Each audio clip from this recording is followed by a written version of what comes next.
wabarakatuh. Innal hamdalillah wa usolli wa usallimu ala Rasulillah wa ala alihi wa sahbihi wa mawalah. Subhanaka la ilma lana illa ma 'allamtana innaka antal alimul hakim wa ma utitum minal ilmi illa qalila. Rabbi shrahli sadri wa yassirli amri wahlul 'uqdatam min lisani yafqahu qauli. Sahabat saung dakwah MUI Kecamatan Priuk yang dirahmati oleh Allah Subhanahu wa taala. Allah Subhanahu wa taala memberikan beribu-ribu nikmat kepada kita yang patut kita syukuri. Nikmat zahir, sehat afiat, nikmat batin, nikmat iman dan Islam. Semoga dengan nikmat-nikmat yang diberikan oleh Allah Subhanahu wa taala ini bisa dan dapat kita tasarrufkan untuk beribadah kepada Allah Subhanahu wa taala. Sahabat saung dakwah MUI Kecamatan Priuk yang dirahmati oleh Allah Subhanahu wa taala. Di antara nikmat yang sangat luar biasa yaitu kita diberikan usia oleh Allah Subhanahu wa taala. Kita diberikan umur oleh Allah Subhanahu wa taala. Dan kita berusaha agar umur kita ini bermanfaat. Umur kita ini berkah. Usia kita ini berkah, bermanfaat. Dan kita harus pedomani agar supaya umur kita bermanfaat, umur kita berkah, usia kita berguna. Kita pedomani dengan Al-Quran 9 hal. Yang pertama adalah tujuan hidup. Yang kedua, perangkat hidup. Yang ketiga, tugas hidup. Yang keempat, teman hidup. Yang kelima, tantangan hidup. Yang keenam, pedoman hidup. Yang ketujuh, cita-cita hidup. Dan yang kedelapan adalah teladan hidup. Yang kesembilan adalah diantaranya yaitu termasuk juga program hidup kita. Yang pertama, agar umur kita berkah, umur kita bermanfaat, yaitu kita harus tahu apa tujuan hidup kita. Kalau seseorang tidak mempunyai tujuan, jalan ke sana nggak ada tujuan, jalan ke sini nggak ada tujuan, mungkin itu seperti orang yang bagaimana ya, nggak punya tujuan. Maka kita sebagai makhluk manusia yang diciptakan oleh Allah, yang sempurna dan diberikan kesehatan, diberikan nikmat iman Islam, maka kita harus tahu tujuan hidup kita yang pertama. Apa tujuan hidup kita? Di dalam surah Al-Baqarah ayat 207 dijelaskan, wa minan nasi may yasri nafsahu tigha'a mardhatillah wallahu ra'ufum bil ibad. Dan sebagian daripada manusia yang mengorbankan dirinya demi untuk meraih mardotillah, ridhonya Allah Subhanahu wa taala. Tujuan hidup kita yaitu meraih ridho Allah Subhanahu wa taala. Kemudian yang kedua, kita harus memahami perangkat hidup atau alat hidup.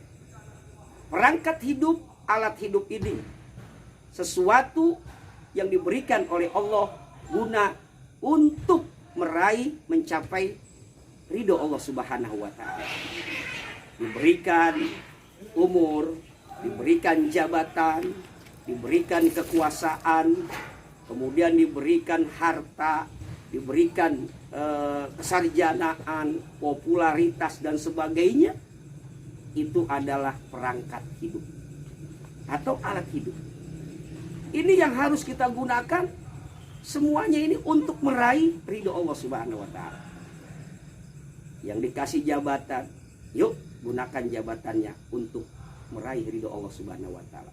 Yang dikasih ilmu, yuk sama-sama. Yang dikasih kekuasaan, dikasih harta, dikasih materi, kesarjanaan, popularitas, semuanya itu kita gunakan. Tidak ada lagi tujuan kita ingin meraih ridho Allah. Yang ketiga adalah tugas hidup. Tugas hidup dalam surah Az-Zariyat itu sudah jelas disebutkan,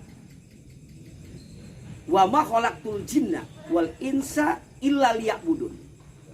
Dan tidaklah kami, kata Allah, menciptakan manusia dan jin hanya untuk beribadah kepadaku, kata Allah Subhanahu wa taala.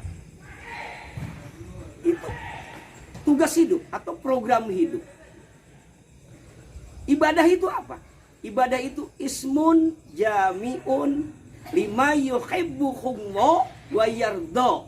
Qaulan kana au fi'lan jalian au kana hobian.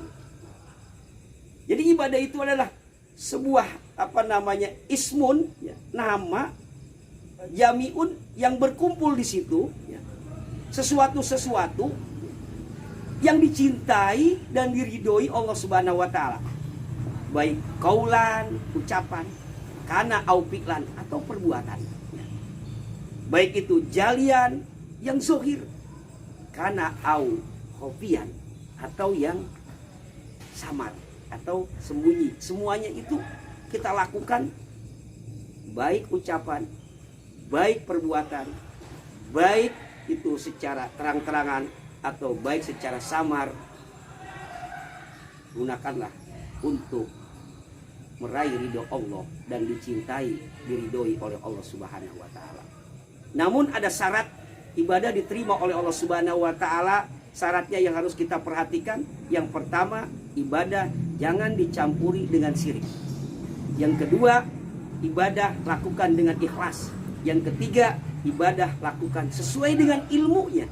Dan yang keempat, ittiba, mengikuti ajaran Rasulullah Shallallahu alaihi wasallam. Itu tugas hidup.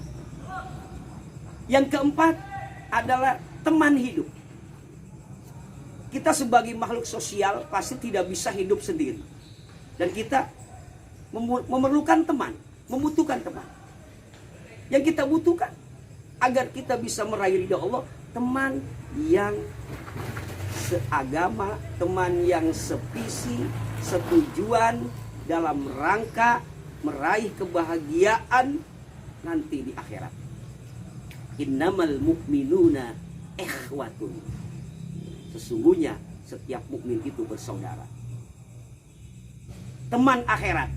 Rabbana ghafirli wali walidayya walil mu'minina yauma yakumul hisab. Ya Allah, ampuni dosa-dosaku ya Allah, dan ampuni dosa-dosa kedua orang tua kami ya Allah, dan saudara-saudara kami mukminin yauma yakumul hisab. Teman hidup. Yang keempat, kita harus tahu agar umur kita berkah, yaitu tantangan hidup. Karena di dalam meraih ridho Allah pasti banyak tantangannya. Apa tantangannya? Yang pertama, tantangan hidup kita adalah nafsu. Yang kedua, syaitan laknatullah. Dan yang ketiga adalah orang-orang kafir. Jelas, nafsu sudah dijelaskan di dalam Al-Quran. Innan nafsa la'ammaratum bisu'i. Sesungguhnya nafsu itu cenderung kepada mengajak perbuatan-perbuatan yang tidak baik. Maka nafsu ini sebagai tantangan bagi kehidupan kita yang akan menghalangi kita untuk meraih ridho Allah. Maka kita harus pandai-pandai nafsu ini kita arahkan untuk melakukan kebaikan-kebaikan sehingga dinilai oleh Allah. Ya ayyatuhan nafsul mutmainnah irji'i ila rabbiki radiyatan mardiyah fadkhuli fi ibadi wadkhuli jannati. Jadilah nafsu mutmainnah yang diakui sebagai hamba Allah. Allah ridho dan dipersilahkan untuk masuk ke surga Allah Subhanahu wa taala. Namun ingat, nafsu yang menjadi tantangan hidup kita untuk menghalangi kita meraih ridho Allah adalah nafsu amarah yang cenderung mengajak perbuatan-perbuatan yang tidak baik. Yang kedua, tantangan hidup kita yang harus kita hadapi, setan laknatullah. Walan tattabi'u khutuwatis syaitan innahu lakum aduwwum mubin. Sudah jelas. Setan ini 24 jam tidak tidur, mengganggu kita, membujuk kita, merayu kita, menghalangi kita untuk berbuat kebaikan-kebaikan. Itu yang harus kita hadapi, tantangan hidup. Dan yang ketiga adalah tantangan hidup orang-orang kafir. Walan tardo ankal yahudu walan nasoro hatta tattabi'a millatahum.